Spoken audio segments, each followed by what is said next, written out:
Welcome to the course. This is the very first lecture, and in this lecture I'll give you a short introduction to this course. I'll tell you what the course covers, how it is structured, I'll mention the different types of content that you'll find here, and I'll let you know what to expect in terms of goals you want to reach. So the course is structured into several sections, and sections are nothing more than logical groupings of several lectures. Now, for instance, you are at lecture 1 of section 1.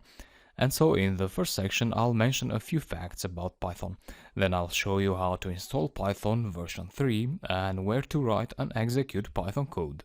Then in section 2 you'll learn how to declare and use variables. You'll also learn how to use numbers and strings, which are two basic data types in Python.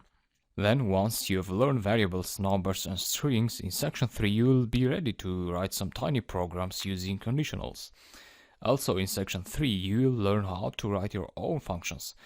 And once you have a good grasp of custom functions, you'll already start to feel confident in writing lines of code. Then we will jump over to section 4, where you will learn some more complex data types that are lists, tuples, sets and dictionaries. Then you'll practice these data types as you learn how to perform iterations using the for loop. In section 5 I'll go over to some more practical concepts, where you will learn how to create and open files and write content inside these files.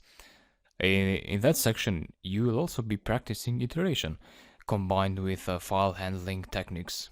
And then I'll explain to you all the functionalities that I mentioned above while typing code, executing and getting the code output.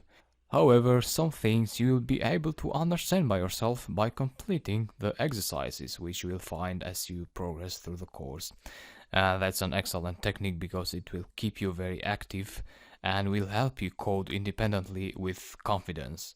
There are also interesting quizzes in the course that will continuously test your knowledge. And once you have learned all the building blocks of the language, I'll show you the way how you can apply that knowledge for making Python programs that will solve your problems in your specific professional field. So I'll show you how to look for special Python functionalities and how to use them for programming with Python. And moreover, we will be building some real-world small programs, and then I'll ask you to improve those programs so that you understand them better and learn how to do them by yourself. And lastly, I'll show you how to make your Python programs more user-friendly so that other people can also execute them. And to sum it up, regardless of the field of technology where you're planning to use Python, this course will get you up and running fast with Python.